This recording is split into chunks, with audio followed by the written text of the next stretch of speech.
we want him to highlight is the plight of Afro-descendants, slave trade, ancestral disruptions, and tracing family roots. And mics continue to work. Please continue talking unless you are reading. If you are reading, we will have to use your phone. This has happened to us before. I will consider this an omen, a prophetic omen, that what I'm going to say is so important that I need your full attention. Okay. Members of the African Commission on Human and People's Rights, Honorable Deputy Chair, Working Group Chairs, government officials, and distinguished delegates.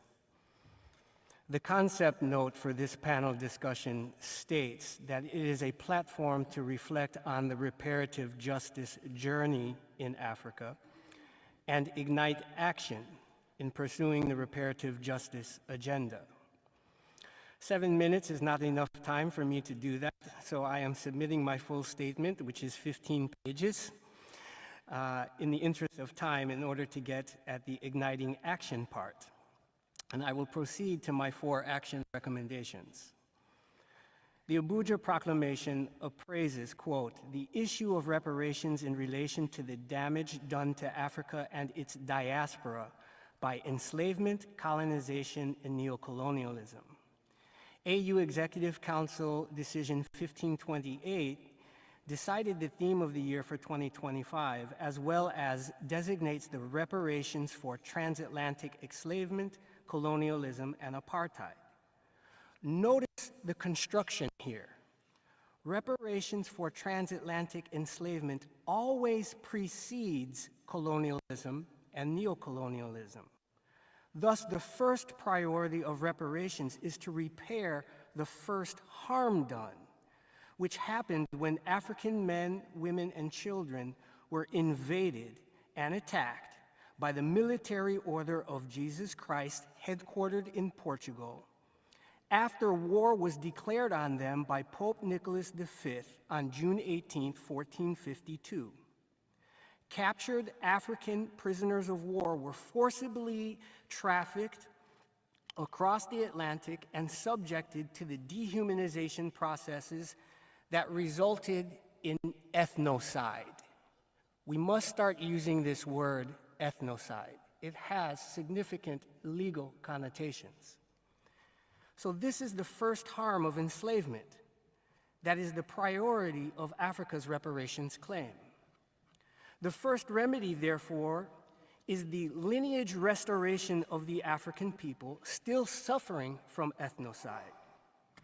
The United Nations General Assembly Resolution 3384 of 10 November 1975, known as the Declaration on the Use of Scientific and Technological Progress in the Interests of Peace and for the Benefit of Mankind, proclaims that all states shall take the necessary measures, including legislative measures, to ensure that the utilization of scientific and technological achievements promotes the fullest realization of human rights and fundamental freedoms, and to satisfy the material, and as the ambassador from South Africa highlighted, spiritual needs of all sectors of the population. It is now possible through the miracle of genetic testing to reverse ethnocide and completely restore the ancestral lineages and genealogies by combining the African ancestry matrilineal and patrilineal testing with autosomal testing, something with which our Honorable Deputy Chair has indicated that I myself have already done. My first recommendation, therefore, is that this Commission and the African Union, following State of Illinois House of Representatives 103rd General Assembly, Resolutions number 292 and 453, convene discussions with the Vatican, along with the former holders of the Catholic Church's Asiento monopoly war contracts, about their obligation to provide a remedy for the war damage of ethnocide. This can be done by the detaining powers under the Geneva Convention, providing free of charge to all Afro-descendants, both non-recombinant and autosomal DNA testing.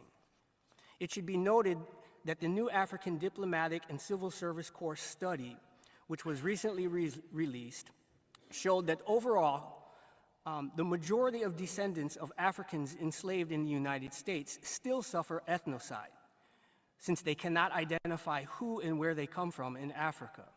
The study also showed that 75% of the respondents would take the African ancestry DNA test if provided free of charge as a form of reparations.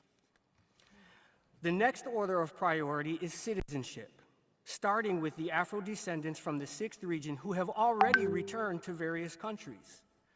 At the AU ECOSOC pre-summit ahead of last February's 38th Ordinary Summit of the Heads of State in Addis Ababa, the State of the African Diaspora Ambassador and President of the Ethiopian World Federation Local in Shashamane, Ms. Jasmine Rowe, informed the summit of the deplorable and inexcusable fact that after 80 years, some Rastafarians on the land granted by Emperor Haile Selassie still do not have citizenship.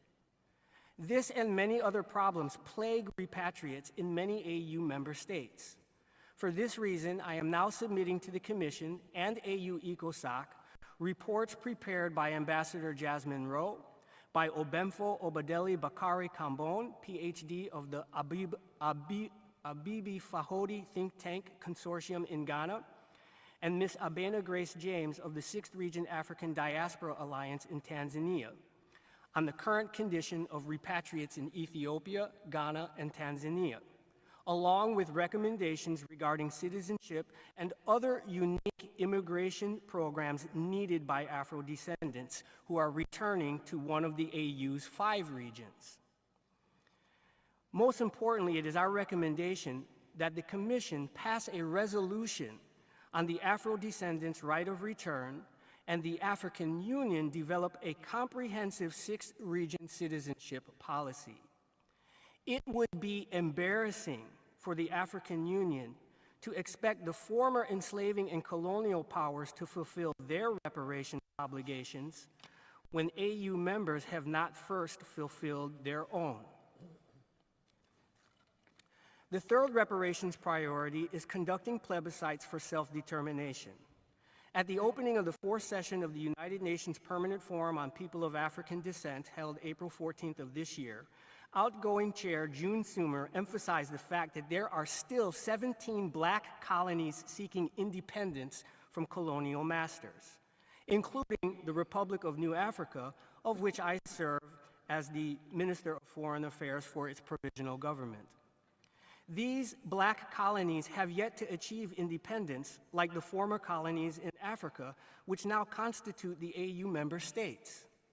Do these colonies, consisting primarily of people of African descent that exist in the AU's 6th region, not have the right to exercise self-determination like other peoples? Is Africa's liberation really complete so long as members of Africa's 6th region still live under foreign colonial domination? Afro-descendants in the Republic of New Africa, Bonaire, St. Martin's, the U.S. Virgin Islands, and others all have self-determination movements that, like the liberation movements during the time of the OAU, seek support. The AU could grant these self-determination movements observer status, just like the OAU did in the past. This would be a significant tangible outcome of the AU theme of the year. Additionally, the initial plebiscite survey early analysis also showed that 90% of the respondents would participate in a plebiscite recognized by the United Nations or the African Union that would give each Afro-descendant the chance to choose their political destiny. And finally, my 4th recommendation, in pursuit of the DNA testing, citizenship, and plebiscites, concerns a request for an advisory opinion from the International Court of Justice on the status of Afro-descendants under the Geneva Convention and their right to conduct plebiscites that was drafted and submitted to the UN Permanent Forum of People of African Descent during its 2nd session. This was discussed with the ambassador from South Africa, who I'm happy to see here today. The Afro-descendants in the remaining black colonies including the Republic of New Africa, want the AU member states to do for us, members of the AU 6th region, what South Africa did for the Palestinians in Gaza, and bring our case before the ICJ. I don't have time to go over the specific questions now, but they have already been submitted to the key stakeholders, including my colleague here from the African Judges and Jurists Forum. I look forward to follow-up action on these recommendations that focus on war reparations for forced displacement and ethnocide, which are the first harms caused by the invasion of our ancestral homeland, which did not start in 1619, it started in 1452, and the first documented encounters are contained in a book called The Discovery and Conquest of the Land of Guinea by the royal historian of the King of Portugal, Gomes Azarara. The documentation for the initial invasion and encounters for the start of the war are already documented, and the war contracts were signed. We only need to use them. Thank you. Thank you.